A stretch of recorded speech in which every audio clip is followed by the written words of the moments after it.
மேஷராசிக்கு கடகராசி பெண்கள் வெகுவாக ஒத்து போவார்கள். இது பொது பலன்கள் தான் நான் சொல்கிறேன். தனிப்பட்ட ஜாதகங்களில் நிறைய நெளிவு சுழிவுகள் இருக்குது. இருந்தாலும் நீங்கள் கேட்ட கேள்விக்காக இந்த பலனை நம்ம சொல்ல வேண்டியதாக இருக்குது. மேஷராசி அன்பர்களுக்கு ஆண் இப்போ பெண் வந்து மேஷராசி, கடகராசி ஆண்கள் அந்த ராசியோடு ஒத்து போவாங்க. அதே மாதிரி சிம்ம ராசி ஆண்கள் மேஷராசி பெண்களுக்கு ஒத்து போவாங்க. அப்போ மேஷராசின்னு எடுத்தோம்னா கடகராசி மற்றும் சிம்ம ராசி நல்ல ஒத்து போவாங்க. அதே ஏகராசியில் பண்ண வேண்டாம்னு நான் சொல்கிறேன். ஏன் ஏகராசியில் பண்ண வேண்டாம், ஒரே ராசியாக இருக்க வேண்டாம் நான் சொல்கிற காரணம், 7ரை சனியாக இருந்தாலும் சரி, அஷ்டம சனியாக இருந்தாலும் சரி, 2 பேருக்கும் ஒரே நேரத்தில் வரும். அப்போது ஒரு பக்கமே தீ பற்றிக்கிட்டால் நம்மளை ஆஃப் பண்ணுறது கஷ்டம். எல்லா இடமும் தீ பற்றி எரிஞ்சதுன்னா அதை அணைக்கிறது கஷ்டம். அந்த அடிப்படையில் துன்பங்களோ இன்பங்களோ ஒரே இதுவாக வந்ததுன்னா சமாளிக்க முடியாது. ஒருத்தருக்கு இன்பம்னா ஒருத்தர் துன்பம்னா சமாளிக்கலாம். அந்த அடிப்படையில் ப்ளே சேஃபுங்கிற அடிப்படையில் அந்த ஒரே ராசி ஏகராசி பெண்களோ ஆண்களோ திருமணம் செய்து கொள்ளக்கூடாது. சிம்ம ராசியிலே ஆணும் இருக்கார் பெண்ணும் இருக்கார், பண்ணக்கூடாது. தனுசு ராசி மேஷராசி பெண்களுக்கு தனுசு ராசி ஆண்கள் வெகுவாக ஒத்து போவார்கள். ரொம்ப கண்டியூசிவாக இருப்பாங்க, ஒரு இணைபிரியாத தம்பதிகளாக இருப்பாங்க.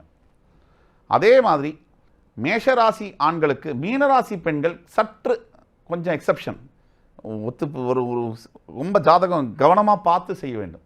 இப்போ நம்ம மேஷராசியை பற்றி பார்த்தோம். அப்படி எடுத்தோம்னா ரிஷபராசிக்கும் எடுக்கலாம். இப்போ ரிஷபராசிக்கு எடுத்தோம்னா இந்த மிதுன ராசி மற்றும் இந்த கன்னிராசி பெண்கள், அதாவது ரிஷபராசி பெண்களுக்கு மிதுனம் மற்றும் கன்னிராசி ஆண்கள் மிகவும் ஒத்து போவார்கள். ரொம்ப ஒரு அற்புதமான ஒரு மேரிட் லைஃப் இருக்கும். அதே மாதிரி ரிஷபராசிக்கு மகர ராசி மற்றும் கும்பராசி ஆண்கள் மிகுவாக ஒத்து போவார்கள். ஆனால் தனுசு ராசி மீனராசி ஒத்து போக மாட்டாங்க. இதில் விதிவிலக்குகள் உண்டு, நான் சொல்கிறதில்ல, அது தனிப்பட்ட ஜாதகத்தை பொறுத்தது. பொதுவாக இந்த பலன்கள் செயல்படும். அதனால் இப்போ மேஷராசி ரிஷபராசி பார்த்தோம். அதே மாதிரி மிதுன ராசி எடுத்தோம்னாக்க இப்போ நான் சொன்னது அப்படியே ரிவர்ஸாக போட்டுக்கணும். இப்போ ரிஷபராசிக்கு எப்படி சொன்னேனோ அதே மாதிரி மிதுன ராசிக்கு ரிஷபம் மற்றும் துலாம் ராசி ஆண்கள் வந்து ரொம்ப ஒத்து போவாங்க மிதுன ராசி பெண்களுக்கு. அதே மாதிரி மகரம் மற்றும் கும்பராசி ஆண்கள் இந்த மிதுன ராசி பெண்களுக்கு ரொம்ப வெகுவாக சரியாக போகும் அந்த ஜாதகங்கள். அது மாதிரி ஒரு ஜாதகத்துக்கு நம்ம கடகராசி, இப்போ நான் சொன்னேன் முன்னாடியே, கடகராசிக்கு மேஷம் மற்றும் விருச்சிக ராசி சரியாக போகும்.